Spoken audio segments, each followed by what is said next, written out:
O ministro do STF, Luiz Fux, deu uma entrevista ao jornal Folha de São Paulo, publicada neste domingo, dia 5, dizendo que não há sentido em o STF dar permissão ao Lula para disputar a eleição de 2018 se ele for condenado em segunda instância. Essa declaração causa uma grande polêmica porque o Fux está se manifestando sobre uma causa que ele ainda vai ter que julgar. E a lei da magistratura impede que magistrados se manifestem sobre assuntos que eles vão ter que julgar, sobre os quais eles vão ter que se manifestar. Mas a declaração do Fux é pior ainda em um país em que o STF e o TSE vêm dando reiteradas permissões para que candidatos a cargos eletivos possam disputar eleições a despeito de condenações e inclusive que possam renunciar a mandatos se estiverem com problemas para enfrentar julgamentos na justiça. Então, para que não sejam condenados e se tornem inelegíveis, eles renunciam e aí não conseguem evitar a inelegibilidade. No Brasil, o caso mais famoso de político que desafiou e venceu a lei da ficha limpa através do mesmo STF que o Fux integra é o Paulo Maluf. O Maluf, ex-governador de São Paulo, atualmente exerce o mandato de deputado federal, apesar de ter sido condenado em segunda instância por uma obra aqui em São Paulo, que é o chamado Túnel Ayrton Senna. O Túnel Ayrton Senna, ele passa debaixo do Lago do Ibirapuera, é um túnel de alguns poucos quilômetros, um túnel curtinho, e que o Maluf construiu superfaturado, um superfaturamento enorme, foi inclusive condenado a devolver dinheiro do que foi gasto nesse túnel, porque ele custou mais do que o túnel sobre o Canal da Mancha,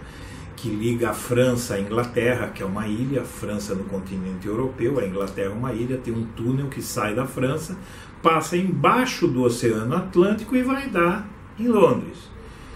E o túnel que o Maluf construiu ficou mais caro que esse, acredite quem quiser, né? A gente tem que rir, paulistano tem que rir, porque as escolhas políticas que o povo da minha cidade faz são terríveis. Mas enfim,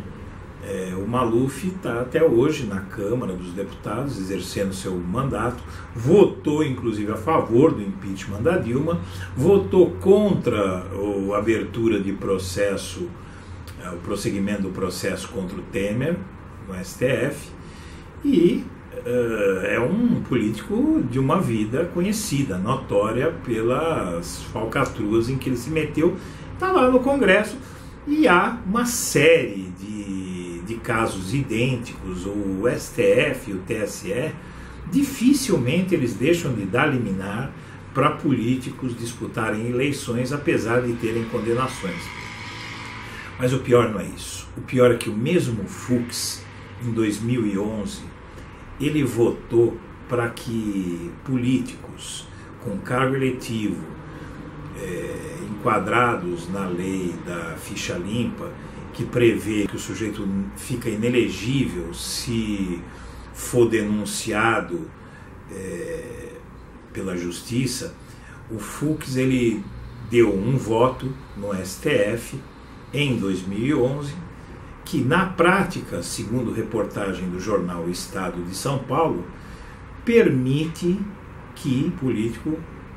possa renunciar ao mandato para escapar da cassação e, portanto, da inelegibilidade. É uma lição fundamental, porque o fosse do princípio da unidade da Constituição, as normas constitucionais elas se interligam, e não há normas inúteis e desprezíveis, como não é o artigo 16 da Constituição Federal, que é a ordem da nossa nação e que deve ser precisada em todas as disposições que nós estamos ansiosos em torno das para nos limitarmos às duas grandes expressões do constitucionalismo. E aqui diz a regra maior, e vale a pena repetir: a lei que alterar o processo eleitoral declarar o governo da sua população não se aplicando à eleição que ocorre até o ano da data de sua vigência. Essa regra, na sua interpretação literal, traz como ponto de saliência o processo eleitoral. Por isso que, a partir da sua concepção, ou seja, da concepção do que seja processo eleitoral, torna-se clara a leis legítimas aquilo que pretende dizer a Constituição Federal ao proibir a mudança do processo eleitoral no mesmo ano da eleição. Deixando claro que a lei, no texto, tem sentido lato, qualquer lei ordinal complementar a emenda constitucional é considerada uma lei a efeito da interdição à inelegibilidade no período eleitoral. O que é alterar o processo eleitoral no mesmo ano da eleição? A primeira interpretação simples é verificar se uma lei foi aplicada no mesmo ano da eleição. Se assim foi uma lei que altera o processo eleitoral, esta norma desconsiderou o comando da Constituição. Ou seja, é uma hipocrisia do Fux. Ele está criando uma tentativa de interromper uma prática da justiça de dar liminares para que candidatos com condenações possam disputar eleições, e ele está criando isso de uma forma casuísta, ou seja, só no caso do Lula, por isso que se chama casuísmo, porque é alguma coisa pensada, feita exatamente para um único caso, uma coisa que é diferente para todos os casos, mas naquele caso ela é feita de uma outra forma por conta de uma situação ou de uma pessoa específica. Então é um absurdo, é uma barbaridade que o Fux tenha antecipado o voto que ele pode vir a ter que dar. A lei da magistratura, como eu já disse, proíbe isso, mas o pior de tudo isso é a hipocrisia desse homem, porque ele, como eu já disse, como você viu na reprodução da matéria do jornal Estado de São Paulo, 2011, ele já votou de uma forma que permite a gente enquadrada na lei da ficha limpa escapar da inelegibilidade. Então tudo não passa hipocrisia, não é mesmo? Mas isso a gente já sabe. Vem aí uma semana cheia, então eu quero me despedir, como sempre, pedindo aos meus amigos, às minhas amigas que assistem os vídeos do Blog da Cidadania, que por favor se inscrevam, que isso nos ajuda a crescer e a produzir vídeos cada vez melhores para vocês. Eu agradeço muito a atenção, não esqueça da curtida no nosso canal e boa semana para todo mundo.